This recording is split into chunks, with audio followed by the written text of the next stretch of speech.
অলন্দপুর জামে মসজিদ থেকে তখন এশার আজান ভেসে আসছে। আজ পবিত্র রমজানের প্রথম তারাবি। গ্রামের সাধারণ ধর্মপ্রাণ মানুষেরা মাথায় সাদা টুপি জড়িয়ে হাতে লণ্ঠনের মিটিমিটি আলো নিয়ে ধীর পায়ে মসজিদের দিকে অগ্রসর হচ্ছে। অন্যদিকে মাদিনী নদীর ঘাটে নিঝুম গা ছমছমে অন্ধকার। ঘাটে নোঙর করে আছে হাওলাদারদের বিশালাকার দুটি মালবাহী কার্গো জাহাজ। দরিয়া কুসুম ও দরিয়া সাম্পান নামধারী এই দানবীয় নৌযান দুটোতে সওয়ার হয়েছে একদল বাউল। সঙ্গে তাদের হারমোনিয়াম, ঢোলার খমক। দীর্ঘ জলপথের একঘেয়েমি কাটানোর জন্য এদের আনা হয়েছে।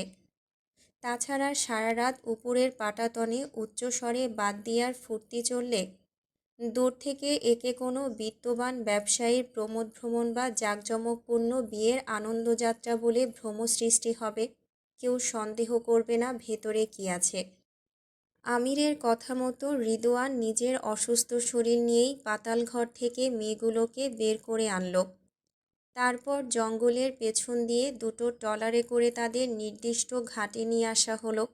এক প্রকার জোরপূর্বক ঠেলে ঢুকিয়ে দেওয়া হলো কার্গোর অন্ধকার খোলের ভেতর। খোলের গভীরে নির্মাণ করা হয়েছে এক গোপন কুঠুরি। বড় বড় পাম অয়েলের ড্রাম দিয়ে এমন নিপুণভাবে কৃত্রিম দেয়াল তোলা হয়েছে যে বাইরে থেকে ঘূর্ণাক্ষরেও বোঝার উপায় নেই সেখানে কোনো কুঠুরি বা মানুষের অস্তিত্ব থাকতে পারে। ড্রামগুলোর ফাঁকে সূক্ষ্ম বায়ুছিদ্র রাখা হয়েছে। আটককৃত ২৭ জন কিশোরী ও তরুণীর বয়স ১৬ থেকে ২২-এর কোঠায়।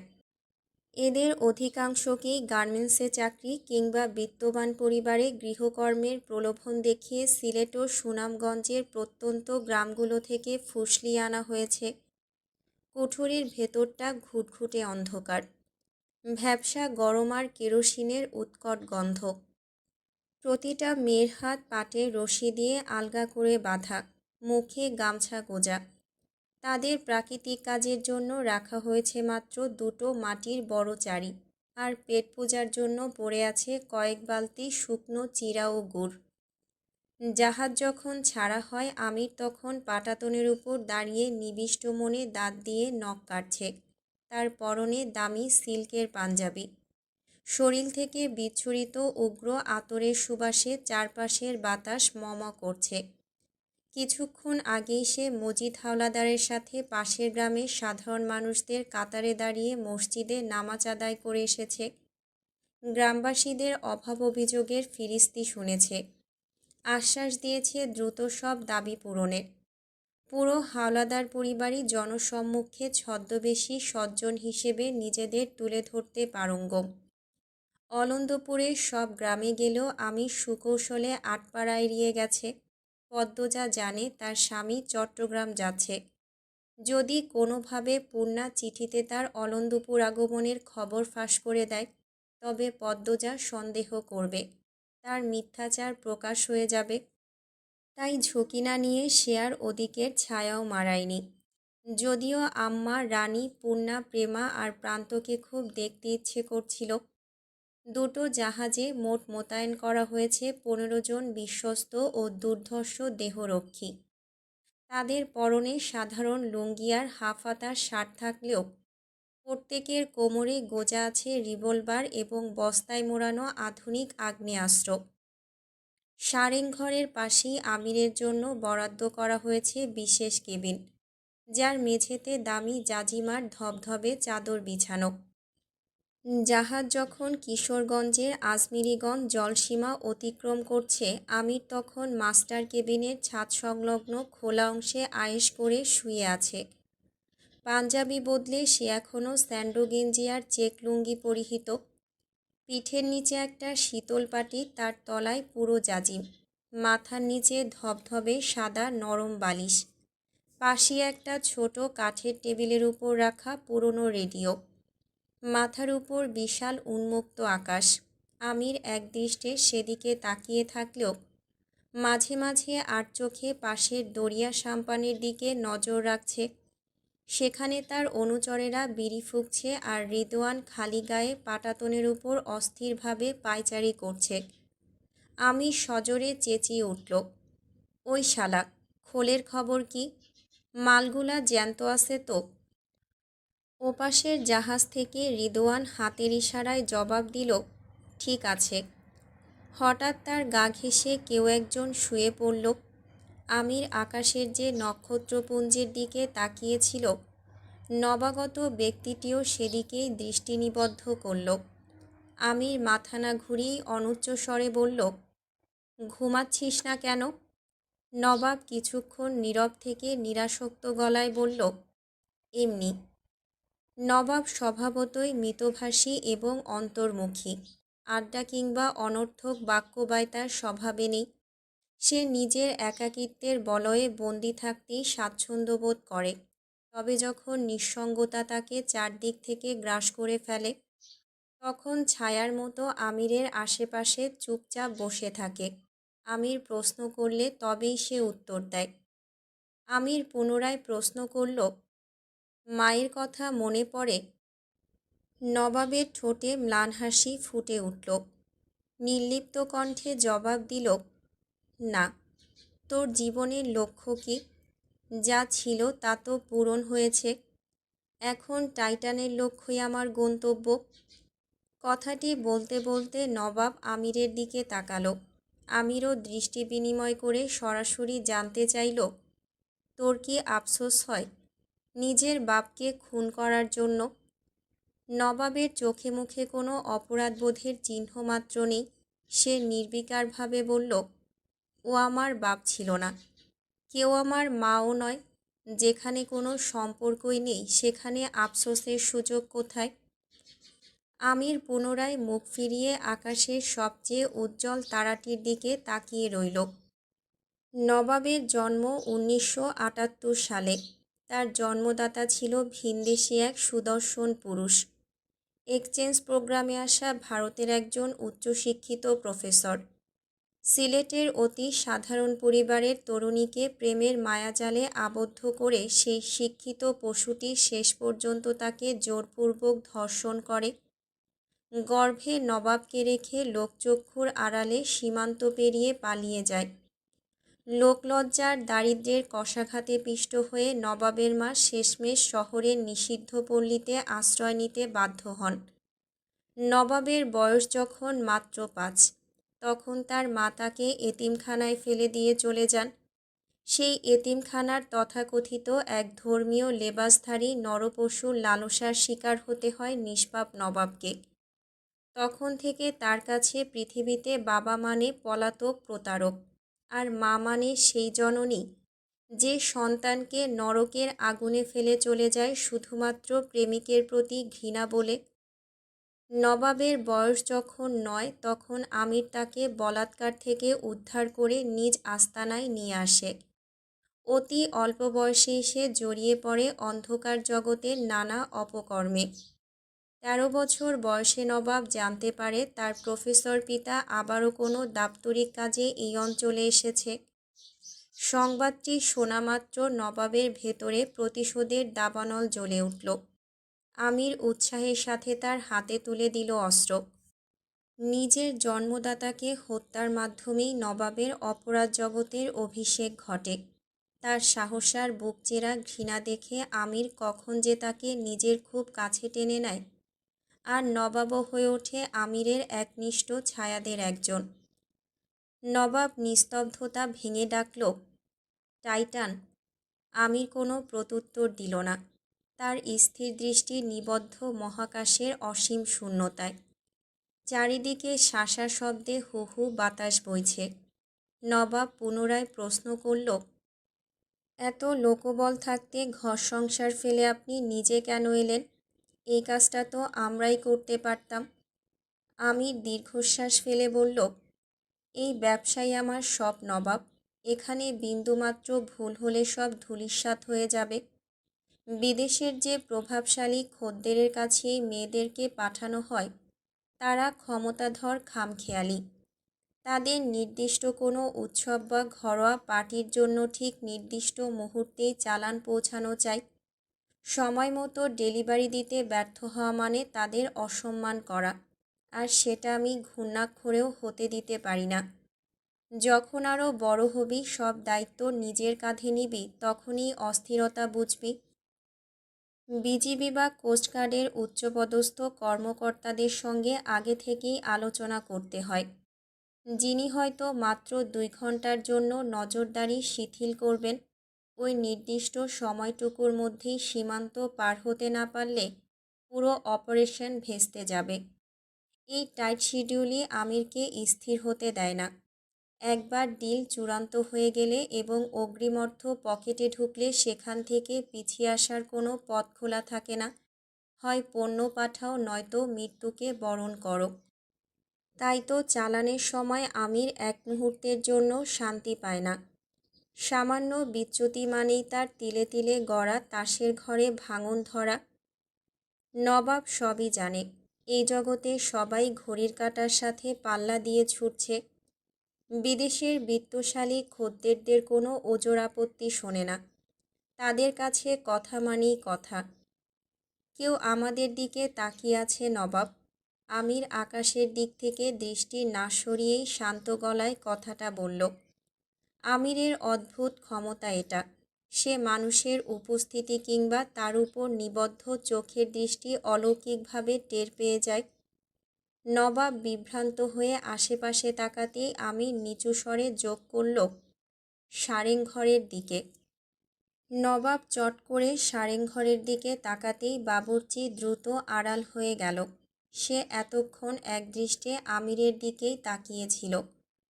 আমির ভাবলেশীন কণ্ঠে শুধালো, ও হঠাৎ আমাদের দেখছিল কেন? নবাব কিছুক্ষণ সেই অন্ধকার কেবিনের দিকে তাকিয়ে থেকে পরিস্থিতিটা বিশ্লেষণ করল। তারপর খুব নির্লিপ্ত ভঙ্গিতে বলল, ও বেইমানি করবে, বিশ্বাসঘাতক। আমির পাল্টা প্রশ্ন করল, কার কাছে বিক্রি হতে পারে বলে তোর মনে হয়? নবাব সময় নিল না। ছোট করে উত্তর দিল, এমপি বজলুল হক। এরপর দুজনেই অদ্ভুতভাবে চুপ হয়ে গেল, যেন এইমাত্র তারা খুব সাধারণ কোনো আলোচনা সেরেছে। একজন মানুষের এক পলকের চাহনি দেখে সে যে বেইমান এবং কার কাছে নিজেকে বিক্রি করেছে সেটা নিমিষেই ধরে ফেলেও তাদের মধ্যে কোনো দুশ্চিন্তার ছাপ পড়ল না। আমির পাটাতন ছেড়ে রান্নাঘরের দিকে যেতে লাগল।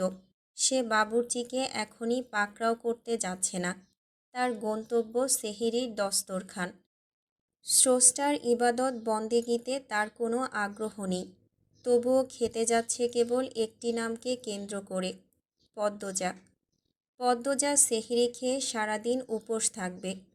আর সে আত্মসুখে মগ্ন হয়ে উদরপূর্তি করবে, এমন বৈষম্যতার প্রেমানুভূতির পরিপন্থী। মূলত প্রিয়তমার ক্ষুধার সাথী হতেই তার সেহরি খাওয়া। নবাব দীর্ঘশ্বাস ফেলল। হঠাৎ তার পুরনো এক স্মৃতি মনে পড়ল। একবার এক ওয়াজ মাহফিলে অভিযান চালাতে গিয়ে এক বক্তার মুখে শুনেছিল, তুমি আল্লাহকে বাদ দিয়ে যাকে বা যাকেই সবচেয়ে বেশি ভালোবাসবে, আল্লাহ তাকেই তোমার কাছ থেকে আগে কেড়ে নেবেন। হঠাৎ কেনই অশুভ স্মৃতির উদয় হলো তা নবাবের বোধগম্য হলো না। সে মাথা নেড়ে অমঙ্গলজনক চিন্তাটা ঝেড়ে ফেলার চেষ্টা করল। খাবার খেতে খেতে নিজের অজান্তে আমির অতীতে ডুবে গেল। পদ্মজাকে প্রথম দেখার লগ্নটি তার সাজানো গোছানো নিস্তরঙ্গ পৃথিবীটাকে এক নিমিষেই লণ্ডভণ্ড করে দিয়েছিল। বাড়ি ফেরার পর রাত যত গভীর হচ্ছিল, তার চোখের ঘুম ততই যোজন যোজন দূরে সরে যাচ্ছিল। বিছানায় শুয়ে ছটফট করছিল। এপাশ ওপাশ করেও কোথাও স্বস্তি মিলছিল না। তার সমস্ত অস্তিত্ব জুড়ে তখন কেবল সেই 16 বছরের কিশোরীর অধিকার। পদ্মজার ভীত মায়াবী চোখের চাহনিতে কী যে এক জাদু ছিল, তা দীর্ঘদিনের অর্জিত কাঠিন্য আর হিতাহিত জ্ঞানকে তছনছ করে দিয়েছিল। অস্থিরতা যখন সহ্যের সীমা ছাড়িয়ে গেল, তখন মাঝরাতে সে অনেকটা উন্মাদপ্রায় হয়ে বিছানা ছাড়ল। দ্রুত পায়ে মজিদ হাওলাদারের ঘরের সামনে গিয়ে উন্মত্তের মতো দরজায় করাঘাত করতে শুরু করল। আব্বা, আব্বা, দরজা খোলেন আব্বা। ভেতর থেকে ফরিনা বেগম আতঙ্কিত হয়ে হন্তদন্ত হয়ে বেরিয়ে এলেন। সামনে বিধ্বস্ত আলুথালু আমিরকে দেখে তিনি শিউরে উঠে ব্যস্ত হয়ে শুধালেন, কি হইছে বাবু, শরীরটা খারাপ লাগতাছে? আমির মাকে একপাশে সরিয়ে দিয়ে সোজা ঘরে ঢুকে মজিদ হাওলাদারের খাটের পাশে গিয়ে দাঁড়ালো। মজিদ হাওলাদার নাকে চশমাটা এঁটে বিমূঢ় বিস্ময়ে ছেলের দিকে তাকিয়ে রইলেন। আমির হুকুমের স্বরে বললেন, আব্বা, কালকের সালিস আমি মানি না, কোনো বিচার আচার হবে না। আপনি যেভাবেই হোক পদ্মজাকে এই ঘরে নিয়ে আসার ব্যবস্থা করেন, আমি ওকে বিয়ে করতে চাই। মজিদ হাওলাদার কপালে ভাঁজ ফেলে গম্ভীর স্বরে বললেন, তোর মাথা কি ঠিক আছে? সন্ধ্যায় গ্রামবাসী তোদের এক বাড়িতে হাতে নাতে ধরছে, পুরো এলাকায় ছিছি পড়ে গেছে। আমি ইউনিয়নের চেয়ারম্যান, অথচ কলঙ্কটা খোদ আমার নিজের ঘরে এসে পড়ছে। তুই এই অবস্থায় বিয়ে করতে চাচ্ছিস? আমির উন্মত্তের মতো বলে চলল, ঠিকই শুনছেন, লোকে যারে নিয়ে অপবাদ দিচ্ছে সেই কলঙ্কিনীকেই আমি সসম্মানে এই ঘরের বউ করে তুলব। আপনি ব্যবস্থা করেন। ওরে দেখার পর থেকে আমার শরীরে আগুন জ্বলতেছে, আমি নির্ঘাত মরে যাব আব্বা। আমার ঠান্ডা কলিজায় আগুন লেগে গেছে। আম্মা, কিছু বলেন আপনি। ছেলের বিধ্বংসী রূপ দেখে ফরিনা বেগম ভড়কে গেলেন। অস্পষ্ট স্বরে বললেন, কষ্টি বাবু, সেরি তোর কত ছোট। আচ্ছা, হেইডা ব্যাপার না, লোকে কি কইব, ভাবব ঘটনা সত্য। এই জন্যই তুই তড়িঘড়ি কইরা বিয়া কইরা মুখ ঢাকতে চাইতাছস। আমির পাশের টেবিলের উপর সজোরে এক থাবড়া বসালো। বলল, কেলেঙ্কারি হলে হোক, সব ওলটপালট হয়ে যাক, তাতে আমার কি? আমি কিচ্ছু জানি না, কিচ্ছু বুঝতে চাই না।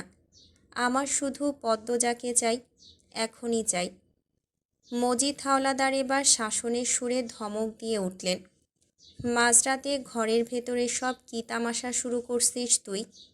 তামাশা না আব্বা, ওই মেয়েরে দেখার পর থেকে আমার জানার খাঁচায় টিকতেছে না।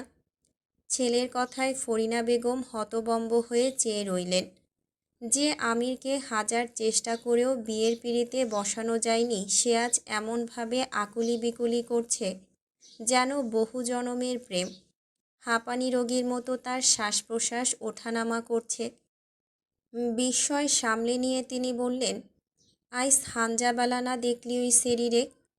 তাতে কি হয়েছে আম্মা? আপনি কি আমার কথা বিশ্বাস করছেন না? ওরে ছাড়া আমার দম আটকে আসতেছে। এই যে দেখেন, নিজের হাতটা আমার নাকের কাছে ধরেন, দেখেন আমার শ্বাস প্রশ্বাস স্বাভাবিক নাই। আপনারা কেন বুঝতাছেন না? ওরে আমার এই ঘরে চাই, আমার বুকের ভেতর চাই। ওরে না পাওয়া পর্যন্ত আপনাদের ছেলে কিন্তু এক মুহূর্তের জন্য চোখ বুঝবে না। রাজি হয়ে যান আব্বা, দয়া করে রাজি হন। মজিদ হাওলাদার পাথরের মতো গম্ভীর গলায় বললেন, আগামীকালকে সালিশে এর একটা বিহিত হবে। বিহিত মানে কি? ওরে অন্য কোথাও পার করে দেবেন নাকি কোনো শাস্তি দেবেন? খবরদার আব্বা। আমির বিদ্যুৎ বেগে বাবার পায়ের কাছে বসে পড়ল। আপনি সরাসরি বিয়ের প্রস্তাব পাঠান, কাল বিচারের আসরেই ফয়সালা হবে যে পদ্মজা এই বাড়ির বউ হয়ে আসবে। আব্বা আম্মা, আপনারা কি চান আপনাদের এই জোয়ান ছেলেটা একটা মেয়ের জন্য রাস্তায় রাস্তায় পাগল হয়ে ঘুরুক? আমাকে তো চেনেন, আমি যা একবার মনে ধরি তা না পেলে কি ঘটাতে পারি। ভালোই ভালোই বলছি, রাজি হয়ে যান। ছেলের লাগামহীন উন্মাদনা, চোখের হিংস্র আকুতি দেখে মজিদ হাওলাদার ও ফরিনা বেগম নির্বাক হয়ে একে অপরের দিকে চাইলেন। এই তুফান থামানোর সাধ্য তাদের নেই। খাবার নাড়াচাড়া করতে করতে আমির আপন মনেই হেসে ফেলল। তৃষ্ণায় সেদিন তার গলা শুকিয়ে কাঠ হয়ে গিয়েছিল। পরদিন সালিশের আসরে পদ্মজাকে একবার দেখার অপেক্ষায় পুরো রাত সে চোখের পাতা এক করতে পারেনি। কি অদ্ভুত পাগলামি না তাকে আষ্টে পৃষ্ঠে জড়িয়ে ধরেছিল। ২৮ বছরের পোড়া খাওয়া পুরুষ আমিরকে সেদিন প্রথম প্রেমে পড়া কিশোরের মতো দেখাচ্ছিল। বিয়ের তারিখ পাকাপাকি হওয়ার পর আমিরের অস্থিরতা কমার বদলে যেন কয়েক গুণ বেড়ে গেল। বাড়ির বিশ্বস্ত কাজের লোক মগাকে বগল দাবা করে সে দিনরাত মোড়ল বাড়ির আশেপাশে টহল দিতে লাগলো। ধবধবে সাদা আদ্দির পাঞ্জাবি আর পায়জামা পরে রাজপুত্রের বেশে টই টই করে ঘুরত। উদ্দেশ্য একটাই, যদি দৈবাত পদ্মজার এক ঝলক দেখা মেলে। মাঝে মধ্যে টিনের বেড়ার উপর দিয়ে উঁকি দিয়ে দেখার চেষ্টা করত, কিন্তু কপাল তার সহায় ছিল না। প্রতিবারই সে পদ্মজার মা হেমলতার তীক্ষ্ণ তেজস্বী চাহনির সামনে পড়ে যেত। আমির তখন আমতা আমতা করে লাজুক ভঙ্গিতে এগিয়ে গিয়ে আম্মা বলে নিচু হয়ে হেমলতার পা ছুঁয়ে সালাম করত। এমনও দিন গেছে দিনে 8 বার মুখোমুখি হওয়ায় সে 8 বারই কদমবুসি করেছে। হেমলতা ভ্রু কুঁচকে বলেছিলেন, একদিনে 8 বার সালাম করলে সওয়াব বাড়ে কিনা জানি না, তবে বিরক্তি ঠিকই বাড়ে। তোমার কি কোনো কাজ নেই? পরদিন ভরদুপুরে উঠান জনশূন্য দেখে আমির পা টিপে টিপে প্রায় ঘরে ঢুকেই পড়েছিল। ঠিক তখনই আড়াল থেকে হেমলতার গমগমে কণ্ঠস্বর তীরের মতো ধেয়ে এলো, বাড়ি যাও আমির। আমির থতমত খেয়ে চোরের মতো কাষ্ঠ হাসি হেসে কোনো মতে বলল, জি। বলেই দ্রুত পায়ে বাড়ির সীমানা পার হয়ে গেল। কিছুক্ষণ পর আবারও ঠিকই ফিরে এলো নির্লজ্জের মতো। সেদিন বিকেলের মরা রোদে গ্রাম্য পথটা তখন মায়াবী হয়ে উঠেছিল। আমির পাঞ্জাবির খুঁট সামলাতে সামলাতে মগাকে নিয়ে হাঁটছিল বাড়ির পথে। এমন সময় হঠাৎ সামনে পড়ে গেল পূর্ণা। আমিরকে দেখা মাত্রই পূর্ণার নাক কুঁচকে গেল। ঠোঁট উল্টে সে সজোরে এক মুখ ভেঙচি দিল, তারপর গটগট করে পাশ কাটিয়ে চলে গেল। আমির হকচকিয়ে গেল, পরক্ষণেই অট্টহাসিতে ফেটে পড়ল। মগার কাঁধে একটা চাপড় মেরে বলল, দেখলি তোরে কেমন সুন্দর করে মুখ ভেঙচি দিল। যে না, আমারে না, ওইটা আপনারই দিছে। এক নিমিষে আমিরের ঠোঁটের কোণ থেকে হাসিটা কর্পূরের মতো উবে গেল। বিস্ময়ে ভ্রু কুঁচকে পেছন ফিরে তাকালো। পূর্ণাও কয়েক কদম দূরে গিয়ে ঘাড় ঘুরিয়ে আমিরের দিকে তীক্ষ্ণ নজর হানছে। পদ্মজার মতো রূপবতীর জন্য আমিরের মতো কালো পাত্রকে সে কিছুতেই দুলাভাই হিসেবে মেনে নিতে পারছে না। আমিরের চাহনি চোখে পড়তেই পূর্ণা পুনরায় জিহ্বা বের করে আরও একবার বিকটভাবে মুখ ভেঙচি দিয়ে তার অসন্তোষ জানান দিল। আমির এবার সত্যিই থতমত খেয়ে গেল। আত্মবিশ্বাসে খানিকটা টান পড়ায় সে বিড়বিড় করে বলল, আমাকে কি ওর পছন্দ হয়নি? মগা নির্বিকার ভঙ্গিতে উত্তর দিল, যে না। কেন, আমার কি সমস্যা? বলতে বলতে আমির বেশ অস্থির হয়ে নিজের অবাধ্য চুলগুলো হাত দিয়ে ঠিকঠাক করার চেষ্টা করল। মগা খানিক ভেবে বলল, হ্যাঁও কালা আপনিও কালা, কালায় কালায় অমাবস্যা, এইটাই সমস্যা। দ্বিতীয় রাত। দিগন্ত বিস্তৃত কালো জলের বুক চিরে দুটো বিশাল জাহাজ তীব্র বেগে ছুটে চলছে। উপরের খোলামেলা পাটাতনে বাতাসের ঝাপটা এসে লাগছে শরীরে। সেখানেই একপাশে টিমটিমে আলোর নিচে রাতের খাবার নিয়ে বসেছে আমির আর নবাব। নবাব বলল, মঞ্জু বাবুর্চির ব্যাপারে কি সিদ্ধান্ত নিলেন? আমির ধীরস্থির জবাব দিল, বেঈমানটাকে এত সহজে মারব না, দেখিও কত দূর যায়। নবাব নিরুত্তাপ ভঙ্গিতে খেয়ে যাচ্ছিল। আমির আচমকা তার দিকে তাকিয়ে থেকে যোগ করল, ওর শেষটা তুই করবি, কিন্তু এখন নয়, সময় এলেই আমি বলবো। নবাব মৌন সম্মতি জানিয়ে মাথা নাড়ল। বেইমানি শব্দটার প্রতি তার আজন্ম ঘৃণা। কিছুক্ষণ পর আমি নিস্তব্ধতা ভেঙে বলল, তোকে বিদেশে পাঠানোর ব্যবস্থা করছি। বিস্ময়ে নবাবের হাতের গ্রাস থমকে গেল। আমির এক লোকমা ভাত মুখে পুরে বলতে লাগল, আমার একটা প্রতিশোধ বাকি আছে নবাব, কিন্তু শত্রু যে জায়গায় আছে আমি চাইলেই হুট করে তার টুটি চেপে ধরতে পারবো না। তাকে হারাতে হলে আগে আমাকে তার সমান হতে হবে, বা তার চেয়েও বড়। সেই জায়গায় পৌঁছাতে 10-20 বছর লাগলেও আমি ধৈর্য ধরে যাব। প্রতিশোধের কারণ বা শত্রুকে সেসব কিছুই না জেনে নবাব ভাত ঝোলে মাখাতে মাখাতে নিচু সুরে বলল, আপনি যেখানে পৌঁছাতে চান আমরা সেখানেই পৌঁছাব। আপনি যেখানে যেতে বলবেন সেখানেই যাব। তোকে বিদেশ না যুদ্ধের ময়দানে পাঠাচ্ছি। এই বছরই ব্যাংকক চলে যাবি। ওখান থেকে পুরো বিশ্বে আমার হাত হবি, আমার শক্তি হবি। ব্যাংককের আন্ডারগ্রাউন্ড তোকে দখল করতে হবে। আপনার মেয়ের রক্তের বদলা নিতে আমাদের যতদূর যেতে হবে যাব। আমির মনে মনে কিছুটা চমৎকৃত হলো। সে একবারও স্পষ্ট করে বলেনি কিসের প্রতিশোধ তার বুকে চেপে আছে। শুধুমাত্র তার ভেতরে তপ্ত তৃষ্ণা আর আন্তর্জাতিক পর্যায়ে লড়াই করার সংকল্প দেখেই নবাব সত্যটি আঁচ করে ফেলল। বিস্ময়টুকু সে নিজের অভিব্যক্তিতে প্রকাশ পেতে দিল না, চুপ হয়ে গেল। নবাব সাধারণ কথা বলছে এমনভাবে মাছের কাঁটা ছাড়াতে ছাড়াতে বলল, আপনি থাকলে আপনার ছায়া হয়ে লড়ব, আপনি না থাকলে আপনার প্রতিশোধ হয়ে জ্বলব। আপনার মেয়ের খুনিকে নরক পর্যন্ত ধাওয়া করার কসম খেলাম। আমিরের ঠোঁটে হাসি ফুটে উঠল। সেই হাসিতে মায়ার লেশমাত্রও নেই। সে জানে এই বয়সের ছেলেদের রক্ত টকবক করে ফোটে। নেতার প্রতি এদের থাকে অন্ধ আবেগ। আমিরের কাছে হিসাবটা খুব সহজ। নবাব যদি কখনো বেইমানি করে, তবে কুকুর বিড়ালের মতো তাকেও শেষ করে দিতে তার হাত তিলমাত্র কাঁপবে না।